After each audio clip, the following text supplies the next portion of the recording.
me begin by saying a little bit. I don't know how much you've told them, Ben, but um, where I'm coming from, just to give you an idea. Um, Karl Marx's Capital is, one of the great pieces of literature in modern times, and that means it has a multitude of interpretations, like all of the greater pieces of literature. They are read differently by different people who come to the reading from different backgrounds and different predispositions. And so it shouldn't be at all surprising that there are multiple interpretations. And I'm going to be putting one in front of you, but it is certainly not the only one. And I'm a follower of Hegel, as Marx himself was. And so I have no illusions that mine is the correct one and other people's is the wrong one, because that's a kind of epistemology that Hegel rejected and that I do also. There are different interpretations, and asking which one is the correct one is about the equivalent of asking what is the correct way to eat a meal, with a knife and fork or chopsticks. If you spend a lot of time trying to figure out which is the right way, you will have missed the point, which is that they are different ways. Different ways human beings interact with nature to feed themselves. That's the first thing.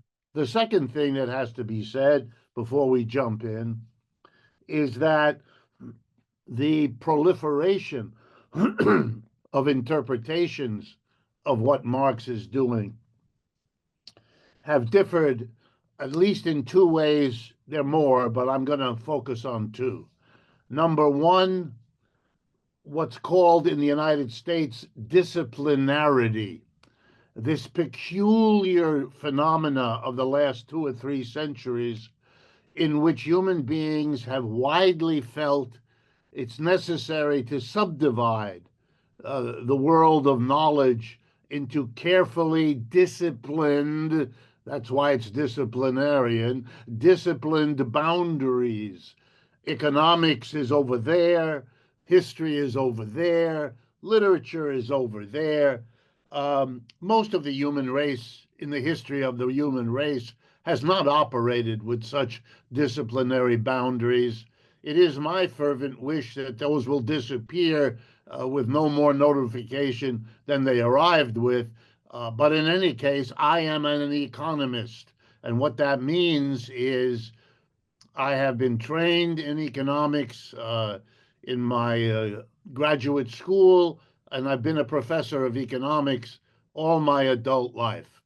But I do not respect, I do not observe the boundaries of the discipline, which most of, however, of my colleagues do. And I will have to admit that I am particularly interested in the economics, but again, make no claim that the economic aspect of anything is more important or more insightful or more crucial to understanding than anything else. If I were asked, as many of you may want to do, why then do I focus on economics?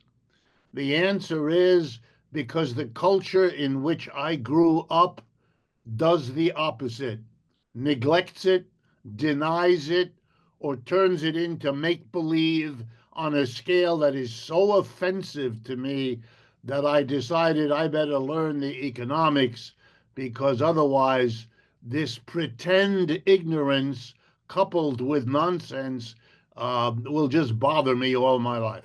So, as a young person, I decided I better learn this so that I'm not bamboozled by the culture I live in. And finally, talking about Marxism cannot be done in the United States at this time without a reference to the Cold War, because the Cold War is the context, a very powerful, almost suffocating context for anyone of my age, and that includes you all, trying to understand Marxism. And what do I mean? Very quickly. In 1930, global capitalism had its worst collapse in its history. Started in October of 1929, and it did not end until 1941. It's called the Great Depression because that's an appropriate title. And just to give you an idea, at its worst, early in the 1930s, the official unemployment rate of the United States was 25%, roughly 6 times larger than it is today. Desperate people wandered the streets of every city.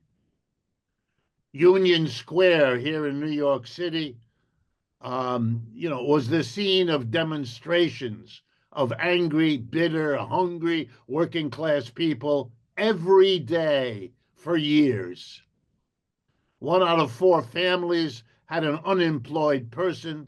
There was at that time no unemployment insurance in the United States, so those people were immediately desperate, thrown on the mercy of their families and or the churches. But other than that, nobody helped them. It's an extreme situation. It was. Out of it came a desperate desire to make sure that whatever else we did as citizens of a capitalist society, we would work very hard to make sure economic collapses like that one never happened again.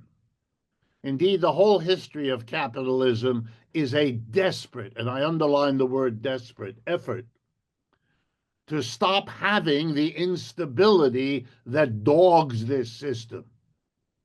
According to the National Bureau of Economic Research, it's a very well-reputed research outfit in the U.S. government associated with it. There's a downturn in capitalism every 4 to 7 years on average. Wherever capitalism has settled, starting in England in the 17th, 18th century and spreading over the world ever since, wherever capitalism has settled, it has a downturn on average every 4 to 7 years. Downturns are so frequent that our language is rich with words for it. Crisis, crash, recession, depression, collapse, I could go on. Every 4 to 7 years. Have we been able anywhere on this earth to get rid of downturns and the instability of capitalism? Answer, not at all. The second worst one was 2008 and 9, when all of you were alive. So it's touched you already, personally. And then we had another one in 2020. So recurrent are these crises of capitalism that almost everything has to be done to obliterate awareness, memory, and anything else that would take you back to see the instability that you accept in your life if you accept to live in capitalism. And one of the ways we do that is we give each distinct downturn its own special name in the hopes that the pattern will be missed and you focus on the name. Okay, so in 2008 and 9, we call it the subprime mortgage crisis.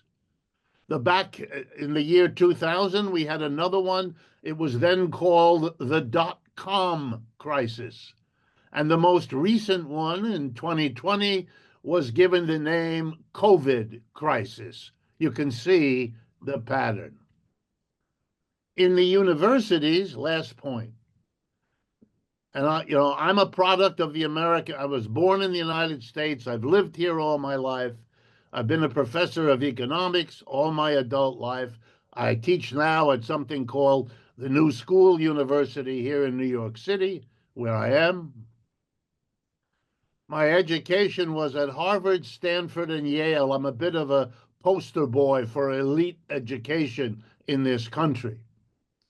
And I had all the teachers that are gathered there, all of whom worked to do two things: persuade me that capitalism is the greatest thing since sliced bread, and to make sure I had minimum interaction with Marx or Marxism. They ought to have been ashamed. Their behavior had nothing to do with intellectual honesty and everything to do with Cold War pandering. Those institutions were, as they still are, very, very subordinated to whatever the political mainstream authorizes at any time. And because it was the Cold War, and because the enemy was the Soviet Union, and because the Soviet Union, at least lip servicely, said it was Marxist or influenced or inspired by Marxism, well, then Marxism got shoveled into the basket of the enemy right alongside Stalin. Indeed, the number of Americans who cannot distinguish Marxism from Stalinism to this day is an amazing process of wildly out of control ignorance. I had to learn it on my own. I had to first realize that I was being denied access to it. I had to learn that my professors were dancing around it so they wouldn't have to talk about it. Some of them out of ignorance, others out of fear. I'll never know. For each particular professor, it was a blend of those two things. I had to learn that there were a few scattered professors around the United States who knew and from whom I could learn what my professors at Harvard, Stanford, and Yale could not or would not teach me. With one exception. There was a professor at Stanford, which is why I went there, a man by the name of Paul Baran, Baran, long dead. Paul Baran was a professor, got his job before the Cold War got underway. In other words, back in the early 40s, when, which I'm assuming all of you know, the United States and the Soviet Union were allies in World War II. So being a socialist in World War II here in the United States didn't make you an enemy. On the contrary, it made you a trusted friend. Paul Baran was a member of the OSS in Washington for a while, the forerunner to the CIA. That was the name it took after the war. But before the war, you had to have super clearance, which he, an open socialist, had no trouble getting. Why? Because in the fight against Germany, fascism, socialists were considered the most reliable person you could possibly have, given their ideological hostility to fascism.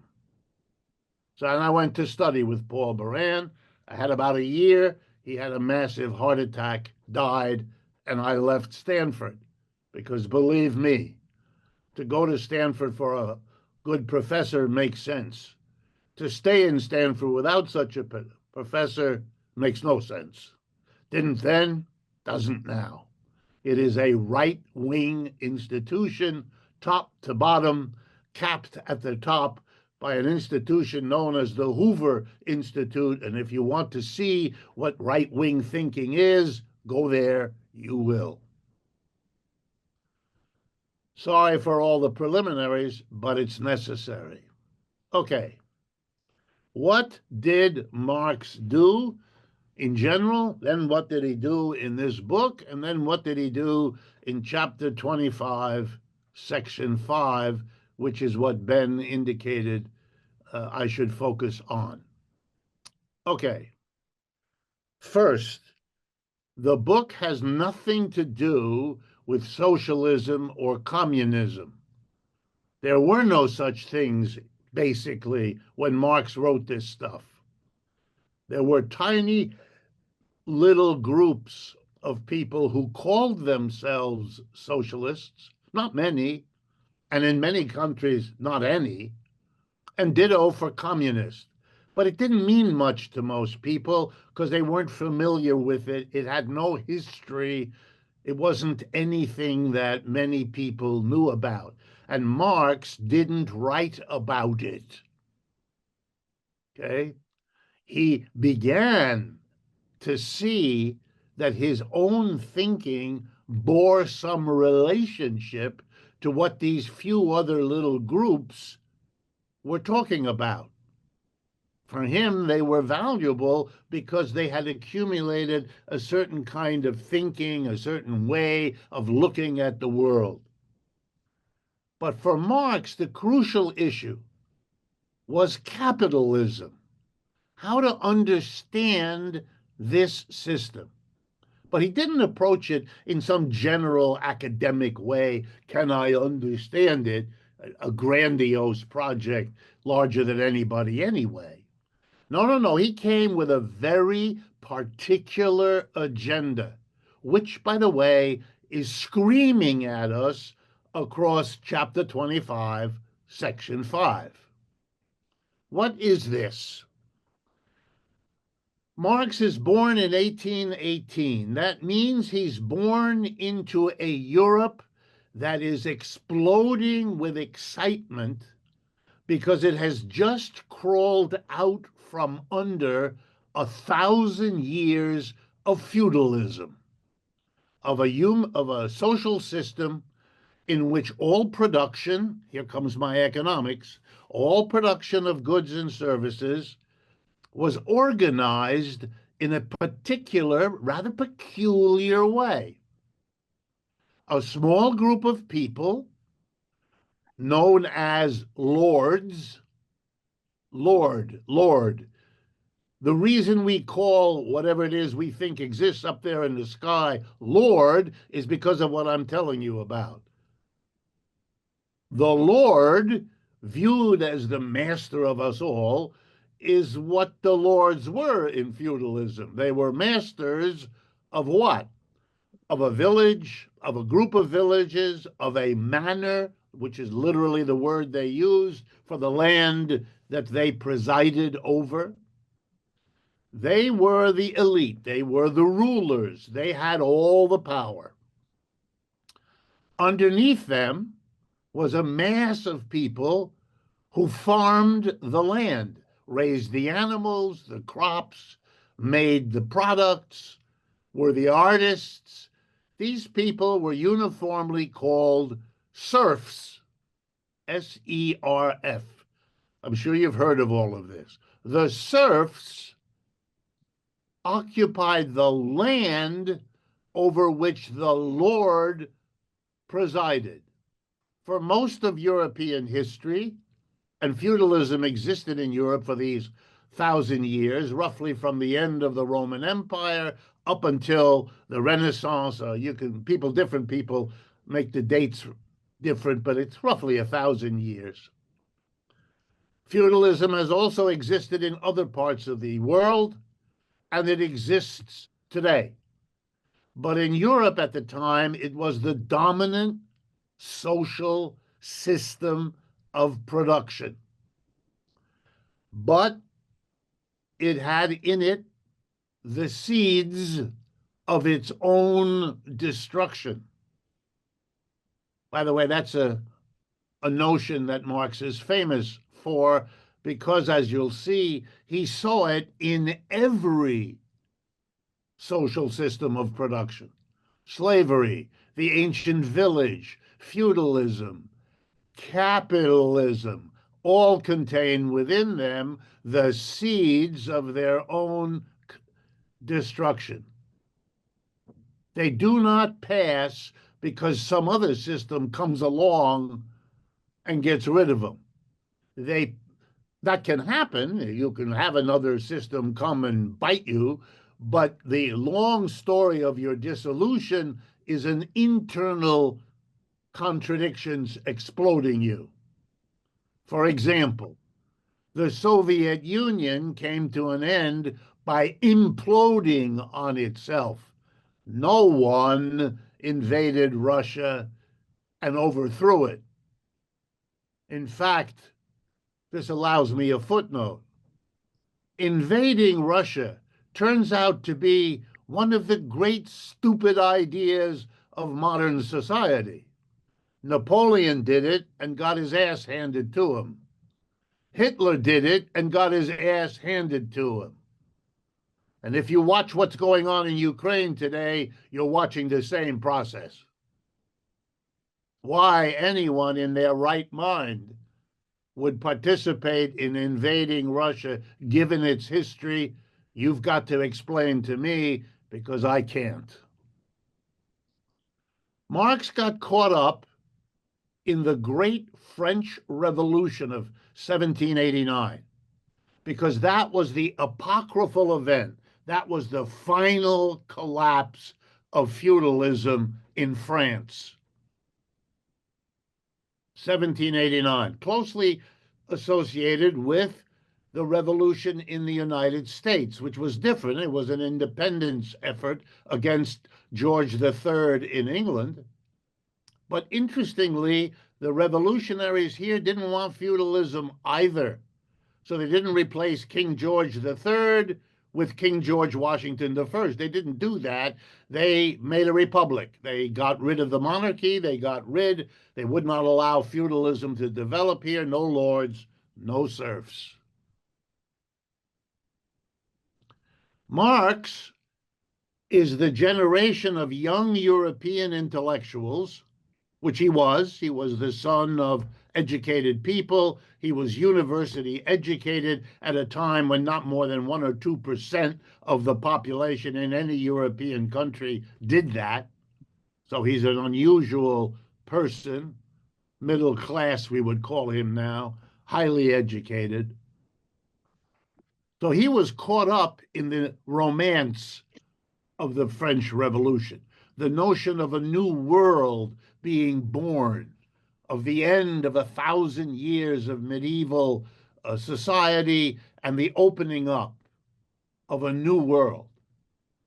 And for Marx, what struck him most were the claims of those who brought capitalism to the fore, even if they didn't use the word. People like Adam Smith and David Ricardo, the British thinkers, or Pierre-Joseph Proudhon, a French revolutionary, or what had trained Marx the most, the tradition of Kant, Fichte, Schelling, and Hegel in German Romantic philosophy.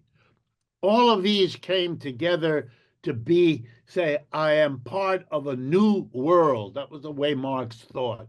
He loved the slogan of the French Revolution, liberté, égalité, fraternité, and the addition of the American democracy. He believed in those things all his life. He dedicated himself to continuing the fight for those goals. But he did so as he matured in the 1830s and 40s of Western Germany, which was a place to which the revolutionary message came relatively early because that's relatively close to Paris and London. Marx, however, looked around him, an acute observer of social conditions, as you can see from chapter 25, section 5. detailed examination of obscure statistical records so that he has an honest understanding of social conditions that he can rely on and insert where appropriate into his analysis. He looks around, and again, if I had time, I would take it, but I don't. So he looks around, and here's what he sees. He sees what all of you may remember from the novels of Charles Dickens, you may know about. Desperate poverty of masses of people, political, top-down, undemocratic, what would now go by the more fashionable name, authoritarian regimes. Or to be very blunt, he doesn't see liberty, equality, fraternity, or democracy. He sees horrible caricatures of all of them.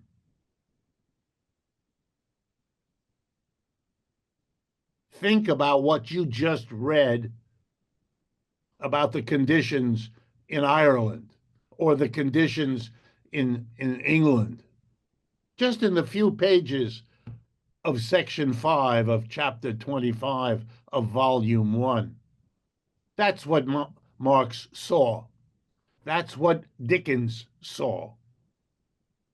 So Marx asked himself the question that guided the rest of his life. Here's the question.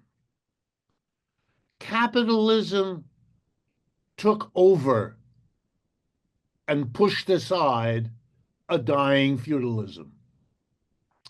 And it did so promising that the transition from feudalism to capitalism would be a transition that would bring liberty, equality, fraternity, and democracy.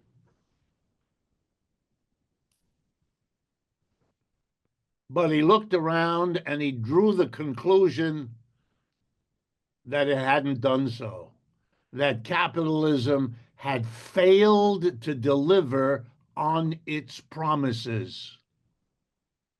There had indeed been an end to lords and serfs. They were replaced by a new organization of production that had on the one side employers and on the other side employees.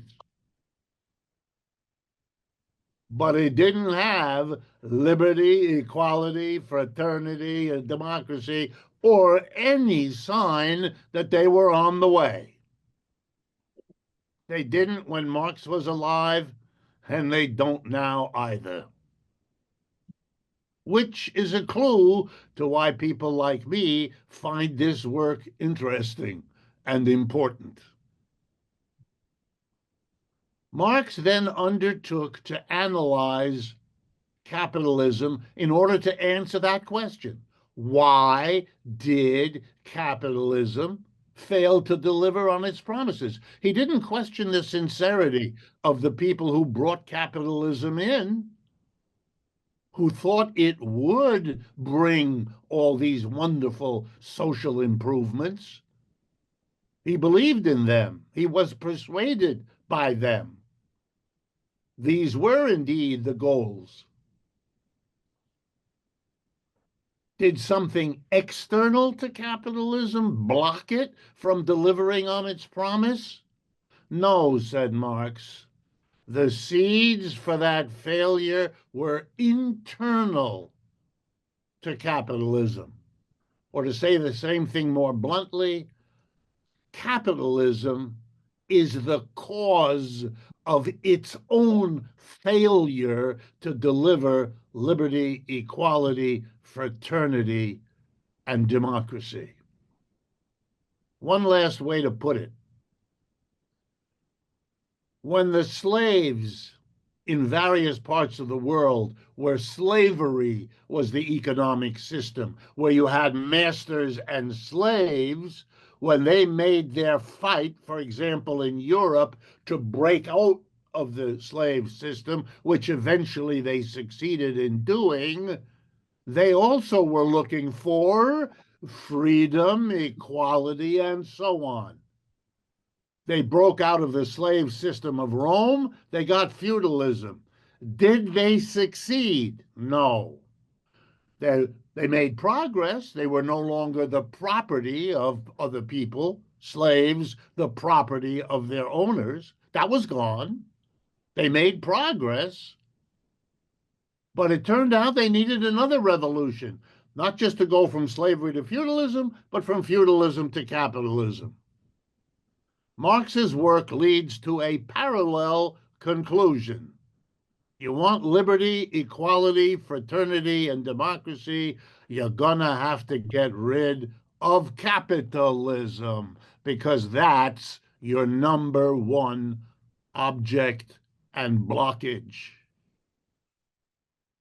And the book, Das Kapital, could be read, in fact, that's how I read it, as a detailed explanation of exactly how and why capitalism has in it the seeds of destruction, because its own functioning cannot survive. It will destroy itself in a way quite parallel to the way slavery, a different system, and feudalism, a different system, likewise collapsed out of their own contradictions. Indeed, to make the point, the final section of Volume 1 of Capital very unusually stops talking about capitalism and in fact goes backwards historically. Section 8 of Volume 1 talks about how the internal problems of feudalism created the opportunity for capitalism to emerge. It's as if he wants to make sure you get the message. That's why I've spent my time on this Volume 1, to give you the parallel way of thinking about capitalism that I can now show you in Section 8 works real well for feudalism. Okay? That's the project. Now the basic idea. In capitalism, you have an irreducible fundamental contradiction. It is the contradiction between the employer and the employee. They hate each other. The employee needs to get more for selling his ability to work, because the more he gets, the better the life he can lead, the better the family he can support, etc., etc. Same is true if the worker is female.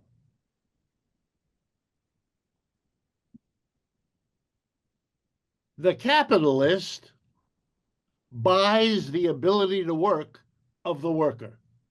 That's the deal. You come and work for me 5 days a week, Monday to Friday. You come at 8, leave at 5. And at the end of that week, everything you've helped to produce belongs to me.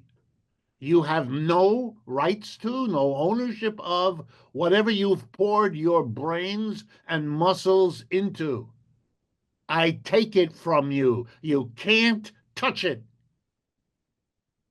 And by the way, as Marx shows so brilliantly in another part of Capital, if anyone imagines that they don't hurt as a result of this, then you are denying yourself, which is a consequence of being trapped in an economic system like this. You sell your ability to work. You work, and then Friday evening on your way home, you get a payment. You get paid for what you delivered, your capacity to work. What you poured your labor into is none of your business. That belongs to the employer. It's how the system works. The employer takes what you helped to produce and sells it and keeps for himself the revenue he gets. Who made what he sells? You did. Who gets what he sells? He does. So now we have the answer. All of this is done in the early parts of Capital. I don't know if you've gone through those, but you will recognize it. Then the whole relationship can be boiled down in your first approach, which is why it's in the early chapters of the book, when Marx makes crystal clear that during the time you work, you produce valuable output. That's why you were hired, which immediately belongs to your employer. And here comes the good part. The value you've added by your work, realized by the employer when he sells it, is greater than the value of the wages he pays you for doing so. You produce more than you get. Or to use English, the employer every day rips you off, because that's the way the system works. And if you ever jumped out of bed in the morning, thumped your chest, and said to yourself while admiring your image in the mirror, "I'll never work for anyone who doesn't pay me what I'm worth," unfortunately, Marx is here to tell you, you don't understand the world. The only way you're going to get a job is if you produce for the employer more than it costs him to hire you. Because if you didn't, he wouldn't hire you, because that's how the system works. That means at the core of production in capitalism, there is a hostility, a conflict of interest, a desperate opposition, because the employer is safer, richer, in better shape, the more he can get out of you relative to the less he can pay you for doing it.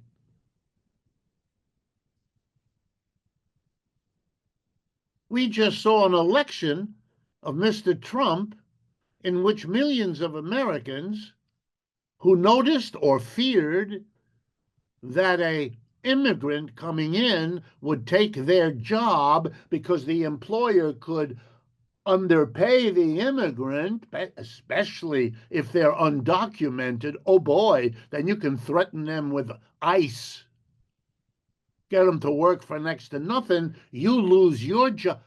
What do you observe? You're observing capitalism. Of course, the employer will do that. The employer is always looking for ways to pay the worker less. So people not understanding capitalism through a Marxian lens, how could they? That's the Cold War legacy.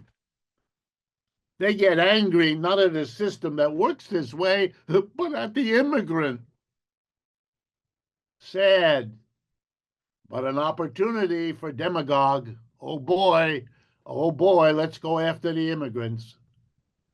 You can kick all the immigrants out.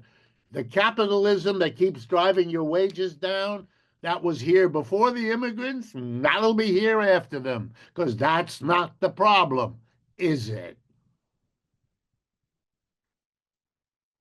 Marx is explaining that.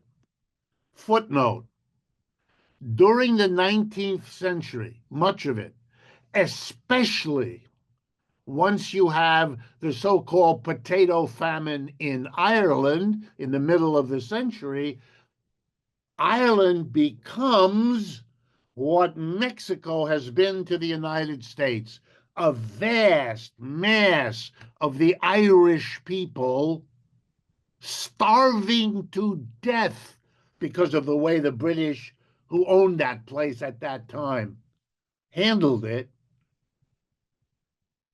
they left. They went to England where they pushed down the wages because they competed with British, English, Welsh, Scottish workers, developing, therefore, in the British, the hatred for the Irish. If you think the ugliness of anti-migrant deporting blah blah of Mr. Trump is original, it isn't. It's very, very old. And it doesn't get better with age.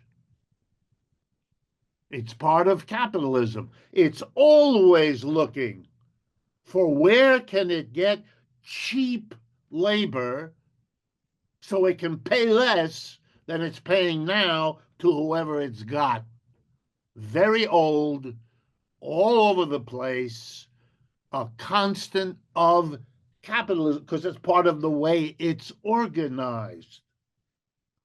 And if you can't get a cheaper worker to come here, why then move your production to where the cheaper worker already is?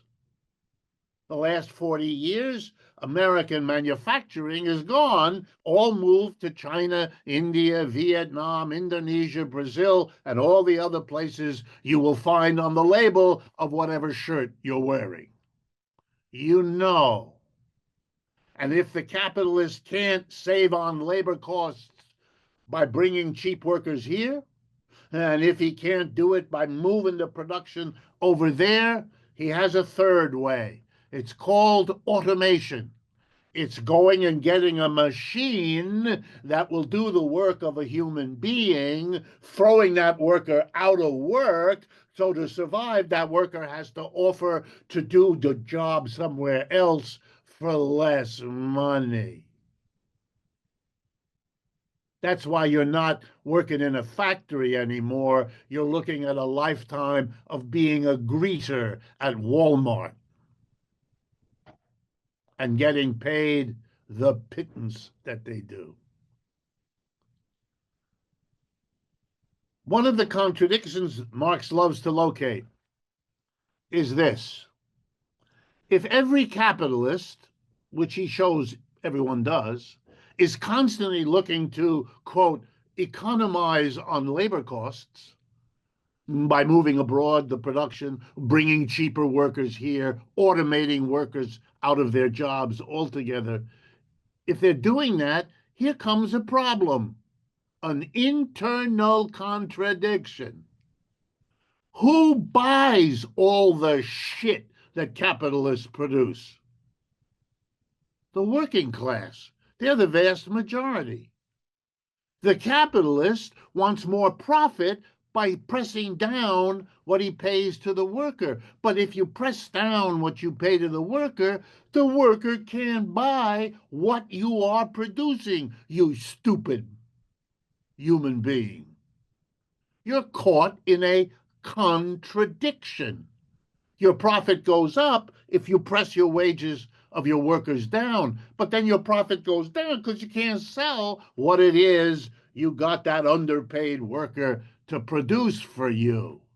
That's a contradiction. That shakes the system. It's one of the causes of the periodic breakdowns. That's what the general law of accumulation is about, which is this whole section that you're reading now. But a contradiction always provokes the effort of the system to cope with the contradiction.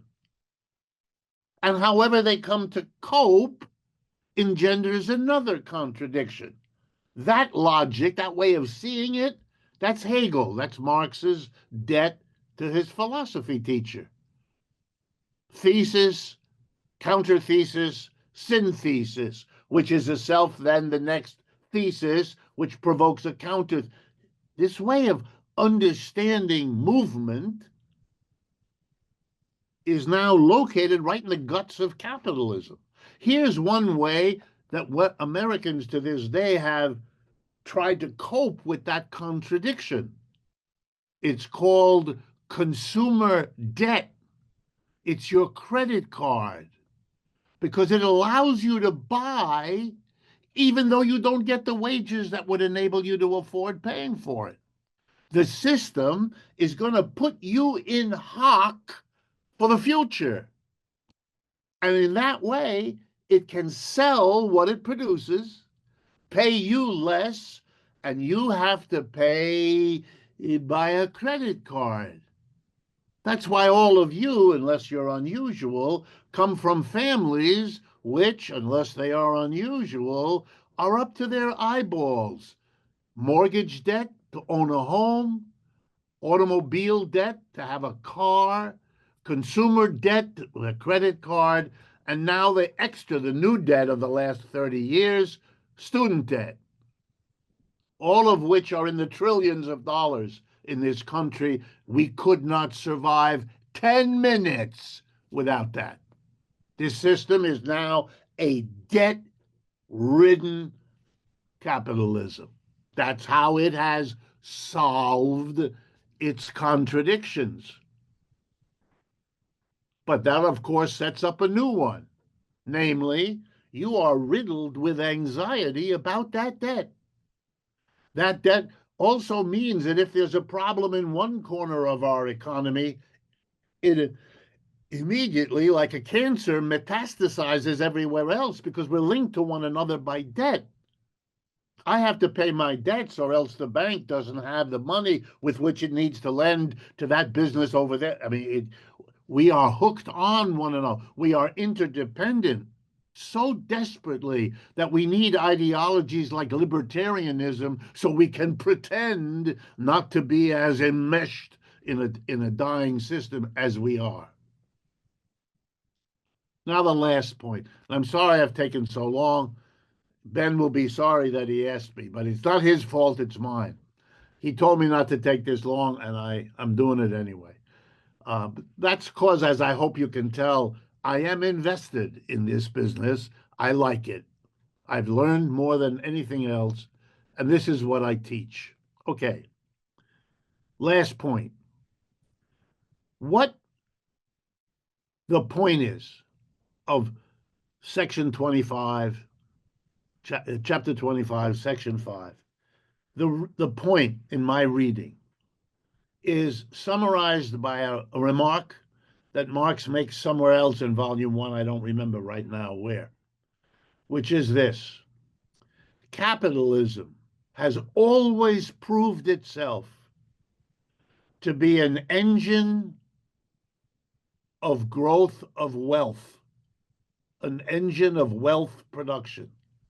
But it has always, side by side with the production of wealth, produced and reproduced poverty.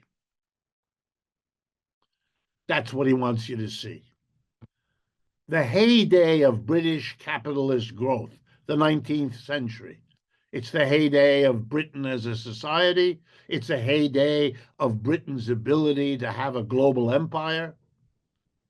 Britain today is a walking make-believe. Britain now is returning to what it was: a cold, wet, offshore island of Europe. It has no power. Nothing is more ridiculous than Keir Starmer moving around the world as if what he said mattered. It doesn't, to nobody, not even the British people, who are tiring of him, and he's only been prime minister for a few months. What a loser. But it's not him, although he certainly works at it. It's the system. The empire is gone. The only thing left of that empire, some of you may have noticed a few months ago when they had a coronation for a king, as if that mattered, and pissed away money they don't have to make it look like what it once was. The British Empire is ancient history. The American Empire is now following. We too have peaked. And one of the reasons is, and that's what I would hope you take, that both in the parts where he's talking about British labor and the parts British agricultural labor, and then that final part about Ireland. He's showing you how the mechanisms of capitalism produce wealth and well-being for parts of the population at the same time that they produce misery and poverty for the others. Let me conclude by giving you a modern example. In the last 2 years of the Biden administration, right up to the election last November, the financial press of the United States, which I read every day, the Wall Street Journal, the Financial Times, the Economist, all of that, were over and over talking about something they couldn't understand. And neither could the leaders of the Democratic Party understand it, and the Republicans either. I mean, not that there's much difference. Here's what they couldn't understand. They kept saying, the economy is doing so well, and they pointed to the stock market. But the mass of people are answering public opinion polls like the economy is a big problem. And the way they resolved that contradiction, these writers, was to say, we've got to do a better job of educating the people because they're so stupid. They don't get it. And I remember a few of us tried to write articles, wrote them, in which we said, you're right about the stupidity, but you're wrong about who's stupid. You're stupid. The people understand. Well, the more I thought about it, the more I stopped writing like that because I remembered Marx. It's not either or. That's the way the system works. It makes some people wealthy and other people very poor, and it reproduces the poverty. Here in the United States, every 20 years, we have a new version of what used to be called the war on poverty. You know why we need it every 20 years? Because the poor aren't going anywhere. They're all over the place. What happened to the English agricultural backwoods, the Irish agricultural, that's what happened here. That's part of why Mr. Trump won the election. The poor rural people of America, even though they're a relatively small part of the population, they do not like what's happening to them. And it's spreading to the suburbs, the half rural part of our country. That's because the system is imbalanced. To point to the stock market is a proof you don't understand Marxism. 10% of Americans own 80% of the stocks in the stock market. The stock market goes up. That's real good for the 10%. And who are they? The ones who need it least. But it's not good for the mass of people. They need it and they're not getting it because they don't have any stocks. Or they have 3 shares of something grandma left them, but there's no assets there. So the irony is the very chapter that you're reading about century and a half or more ago, Ireland and agriculture, it's all the same. For Ireland and England now, you can read rural America, or you can read Asia, Africa, or Latin America, large parts of it. That's the same people, the same process. The same process, the migration, the inequality. It's unbelievable. We allow now, my last point, take a look, if you can stand it, at Elon Musk or Jeff Bezos. Look at this. $300 or $400 billion. You could transform the lives of the billion poorest people on this planet with the money of 2 men and still leave them with $1 billion each, making them among the 20,000 richest people on earth. They would still be that, and you could and we don't do it. Whoa, nice move, Christian. Nice move. Judeo-Christian ethical person.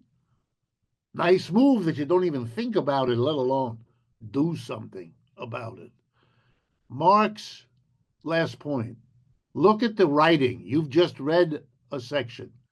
That's the writing of a passionate man who's gone through a lot of dry statistics to hammer home the horror in which those people were left to live their lives. You may pick up the great literature of the British tradition, and there is some, but it sits on top of this, what Marx is writing about. This is not dry economics. This is not the junk that I had to learn in graduate school and often had to teach. This is the real stuff. And that's why Marxian economics, despite being systematically ignored in the United States, and I mean systematically ignored. If I didn't go to the elite schools, I wouldn't be a professor of economics. I got my job despite my Marxism, not because of it. I may be good at it. I've certainly written enough and published enough, but I'm not naive. I understand how this society works. You go to Harvard, Stanford, and Yale, and people think something special happened to you. It doesn't. I can assure you, if you're not from one of those places, nothing happens there that you ought to ever worry about missing out on. Nothing. But whenever I've gotten into difficulty, I wave my pedigree, and it seems to do the work that garlic does to the devil.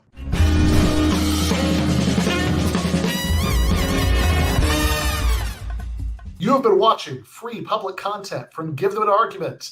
To access every single episode of the show, the main show on Monday nights, all of the streams, all of the debate breakdowns, all of the patron-exclusive post-games on Monday nights, all of the patron-exclusive bonus episodes every week, and much, much more, go to patreon.com/Ben Burgis. I cannot resist ending this with, don't be foolish.